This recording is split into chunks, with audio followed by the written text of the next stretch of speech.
Alrighty then.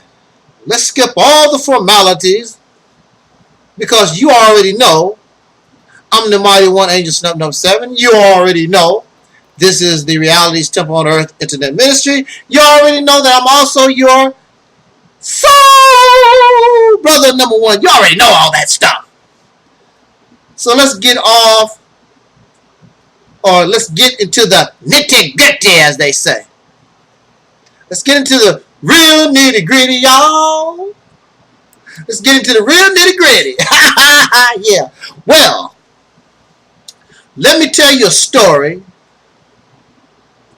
Not about a man named Jeff, who was an old mountaineer who barely kept his family fed. Then one day, he was looking for some crude, and up from the ground came a bubbling crude. Now, we're not going to go there. I want to tell you a story. It really doesn't have to do anything with racism. It really don't, but it could. Because we think, and every time we turn around, everything we get involved in has something to do with race. Everything that we do, everybody, just because they are of a different so-called race or whatever, does not mean that your problem or it involves race. Doesn't necessarily mean that, because simply the reality is we live with a bunch of stupid ass people in the world, some of us. And you can find stupid people, ignorant people, regardless of their skin color or their race or nationality. Some people they could be the president of the United States.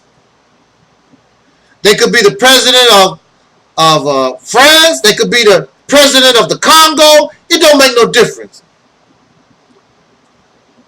You will find idiots in all the so-called races, nations, and people. So let me tell you about this incident that I went through a couple of days ago. By the time you see this video. Actually, I think it was this Saturday. It was July the 5th, I think. Yeah, July the 5th. Or was it July the 6th? Something like that. Anyway, this is what happened. Okay. Now, earlier, much earlier, in fact, last year, I told the landlord that the people, whoever he's hired to cut the grass around here, they are throwing dirt and grass on my car. They should not do that. Would you tell them to stop throwing grass and dirt on my car?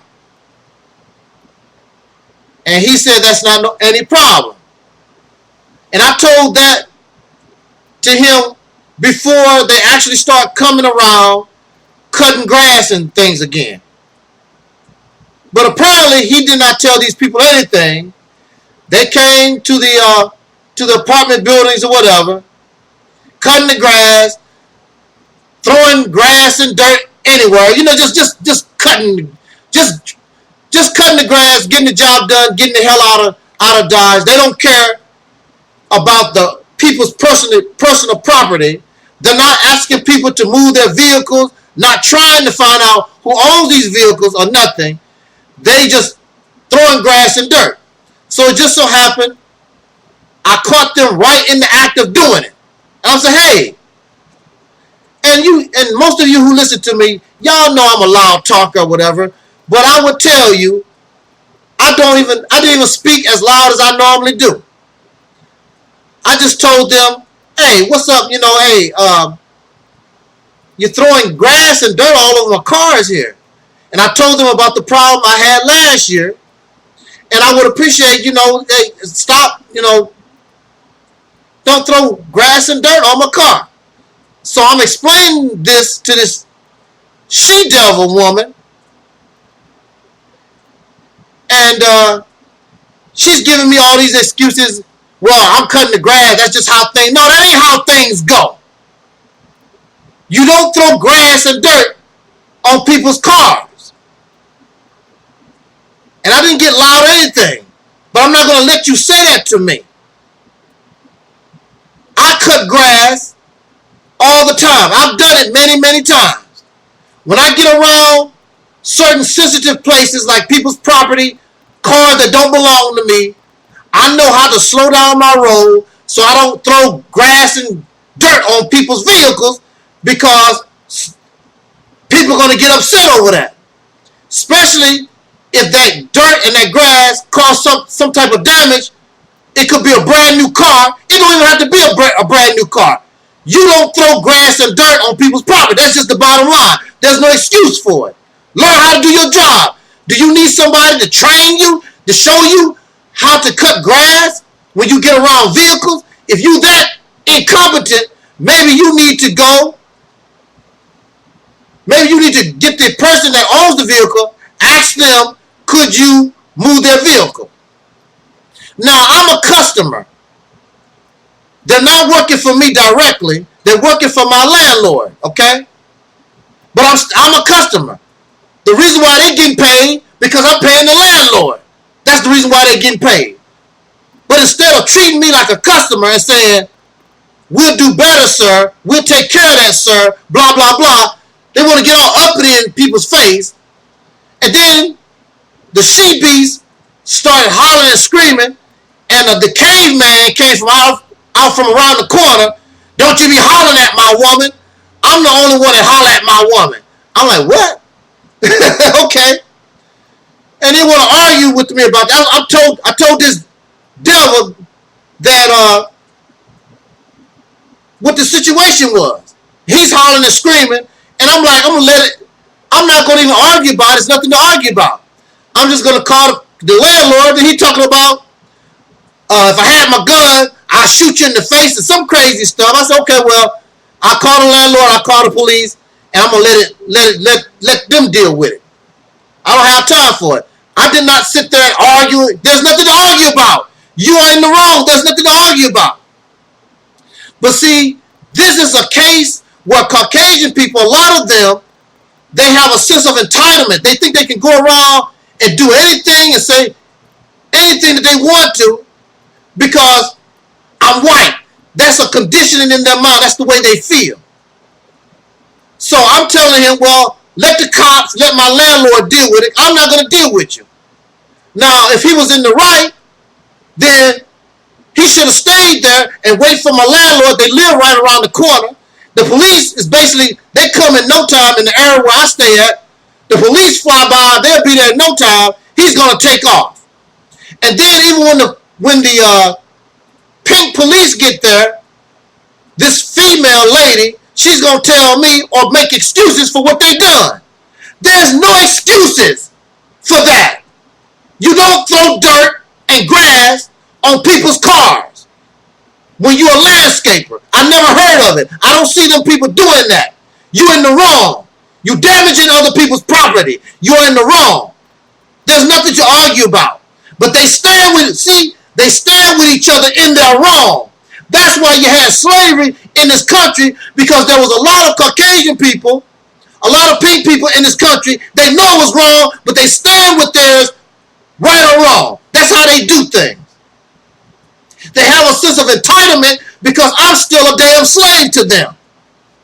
How dare you call the police? What you want me to do about it? That was their attitude.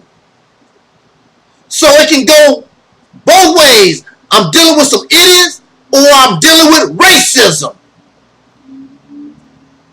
One would think more so that it's a case of racism living in a racist society. I watch these people, Caucasian people, as they drive their RVs and their trucks with their campers and go up and down the road, and they don't have a care in the world. Do you know how much a camper costs and an RV, even to rent these vehicles and you going up and down the road? Most black folks, most soul brothers and sisters don't have money to be buying or renting RVs and trucks and campers and go anywhere. But these people, because we live in a racist society, they get the best job, they have the best opportunity, they have the best advantage because of their skin color, and clearly they're looking out for one another simply because of their skin color. Then they have a sense of entitlement, going on vacation and going up and down the road. They don't have a care in the world. They don't have a care in the world, even though their upper echelon, their leadership, is murdering people day in and day out, killing men, women, and children every day in foreign countries. Every day. Doing dirty things. Their corporations giving the orders, controlling the presidents of this nation and the Congress and these people to go around the earth to basically do what the Vikings done. Pillage all over the earth.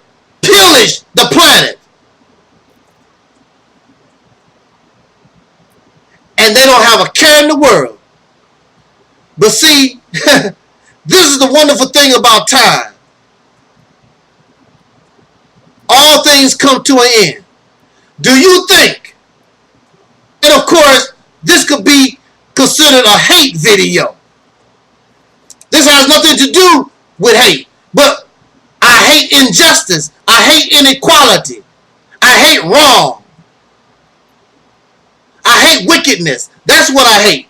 And if that's what you represent, yes, this is a hate video. Yes, this is hate speech. And those who support wrong, those who support evil, of course they would not like this because they love wickedness. They love inequality. They love racism. They love sexism. They love all these things that is an oppression to the human being. They love it because they have an advantage in all this. But one day, the thing about time is all things come to an end. The same way that when Caucasian people came to the shores of North America and you brought your ancestors brought an end to the reality, the life of the native people that was living here. The same thing is going to be done to your world. All this got to crumble down. All this is going to come down one day. Because it was built on wrong. It was built on weak foundation. It was built on deceit. Built on murder and rape and war and endless wars.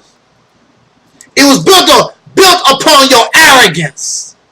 Because you think that you can't be beat. You think that you're invulnerable. You think you're some kind of Superman. That's why you love that character Superman. Because nothing can't seem to hurt Superman. But things do hurt Superman. And you're going to find out the hard way with your arrogant self that you can be beat, that you can be whooped, that you can die and you bleed just like any other person, just like your Superman character. Superman has bled. Superman has suffered. In fact, in the comic books, Superman has died. Because all things come to an end. Everything has a weak spot. What goes up must come down. That's just how things go. But your arrogance and your sense of entitlement, how dare you? I can do anything I want to do. I can go to any other person's nation and do anything I want to. Say whatever I want to do. Bring my religion. Bring my nasty, filthy, pornographic, pedophilia culture to their lands. And do whatever the hell I want to do. Well, I'm telling you, all that's coming to an end. All that's coming to an end. Yes, I was dealing with some idiots. But it also was due to racism. Because racism, white supremacy puts a certain conditioning in the minds of pink people. Even the ones that you claim to be good. Because in order for the ones that's wicked, in order for the ones that you call bad, in order for them to do what they do, the so-called good ones have to sit back in the cut and don't open their mouth and be just like that police officer who's supposed to be out to protect the property serve and protect the people, you're going to make excuses for folks when they're wrong. With that kind of law, how do you expect things to get better? Jot down your comment.